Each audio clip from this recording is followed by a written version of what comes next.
Today, I am very excited, and I mean like over the moon excited, to be teaming up with Jamie Oliver's Drinks Tube to bring you 3 hot holiday drink recipes that are perfect for Thanksgiving or Christmas or really anytime you just feel like having something cozy. I'm going to show you an incredibly flavorful chai latte, a yummy pumpkin spice latte that's really easy to make, and finally, some beautiful homemade apple cider that is bursting with all the flavors of the season. And once you're done watching this tasty video, be sure to head over to Drinks Tube for my hot cranberry pear punch recipe, which is perfect for holiday entertaining. And of course, while you're over there, be sure to subscribe to their awesome channel. Now, let's get started with my chai latte. This recipe is very close to my heart because it was actually taught to me by my first roommate and one of my very best friends to this day, Chantal, and I've been obsessed with it ever since, so I'm really excited to get to share it with you today. It all starts with some water on the stove. To that, I'm going to add some black tea. Now, I'm using orange pekoe tea bags in this recipe, but if you had loose black tea, that would be even better. Next, for our chai flavor, we are going to use a combination of spices. Now, the predominant flavor in any chai spice is actually cardamom. You can definitely buy ground cardamom at the store. But if you want to make this tea really authentic, I highly recommend you get the green cardamom pods. And all I do is use the back of a spoon to crush them up, and then into my pot they go. Now, beyond the cardamom, every chai spice blend is a little different. The way I like to do it is to also add some fresh cinnamon stick. I just chop this cinnamon stick up. I also like to add just a few black peppercorns. Just gives it a little kick. And then I'm just gonna stir this all up until it comes to a boil. And as all of this goodness starts to simmer, I'm going to add a little bit of agave nectar, and then it's time to add the milk. You can use dairy milk here, or you could use coconut milk. Almond milk would totally work.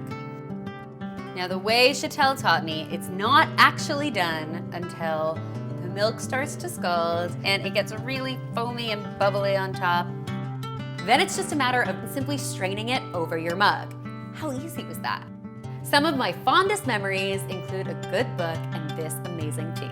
I really hope you'll give it a try and let me know how it turns out for you.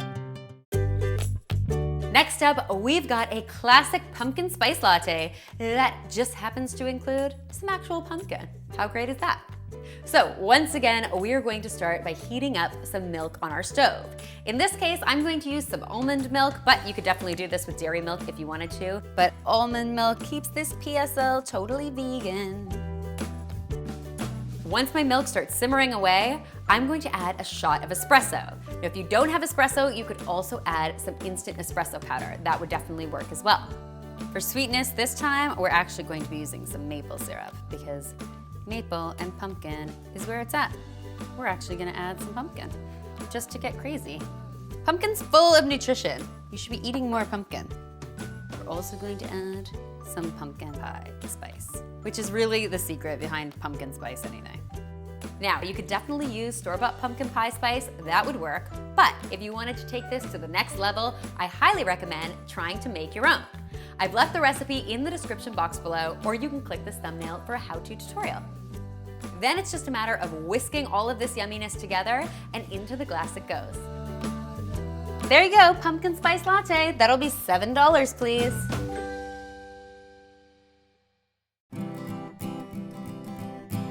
Finally today, I want to show you my homemade apple cider recipe. Now, I didn't realize this, but in the UK, apple cider is almost always an alcoholic beverage. That's not the case in North America necessarily. You definitely can add alcohol to your apple cider, but that makes it hard apple cider. We're making the soft kind. So of course, when you're making apple cider, it all starts with some beautiful apples. I've got 8 to 10 Galas standing by. These are my favorite snacking apples, so I always have a ton of them on hand. You could definitely do this with Red Delicious, Granny Smith, Golden Delicious. Every apple will give you a slightly different flavor in your final cider. Now, if you felt the need to, you could definitely get fussy with this. You could peel them, you could core them. But here's the thing, we are going to strain these really, really well at the end. So I like just quartering them and then chucking them in a pot because I'm lazy. We are going to top these beauties with some water. At this point, what we're going to do is add our sweetener. A little maple syrup goes a long way in terms of sweetness and of course in terms of flavor. I'm from Canada where maple syrup is abundant. If you don't have maple syrup, you could definitely sweeten your cider with some agave nectar or some white sugar. Both would definitely work. The finishing touch for this tasty cider are some cinnamon sticks. I'm just popping them in as they are, and that's it. Onto the stove it goes. Your house is about to smell amazing. I like to boil this uncovered for about 30 minutes, and after 30 minutes, I like to mash it a little bit with a potato masher. We just want to make sure we can extract maximum flavor from our beautiful apples.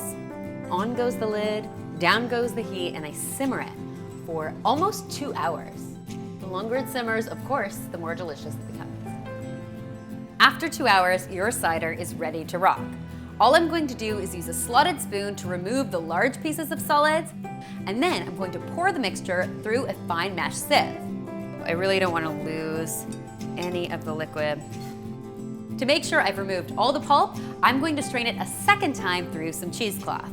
And we're just going to pour this through one more time and try to catch any of that extra pulp. And this way we're going to have a really nice, fine cider. And what you're left with is this amazingly flavorful seasonal drink that can be enjoyed hot or cold.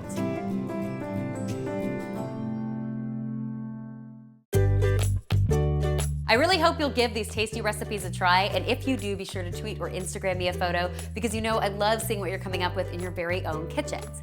And don't forget to head over to Jamie Oliver's Drinks Tube, where I am sharing my recipe for my hot cranberry pear punch.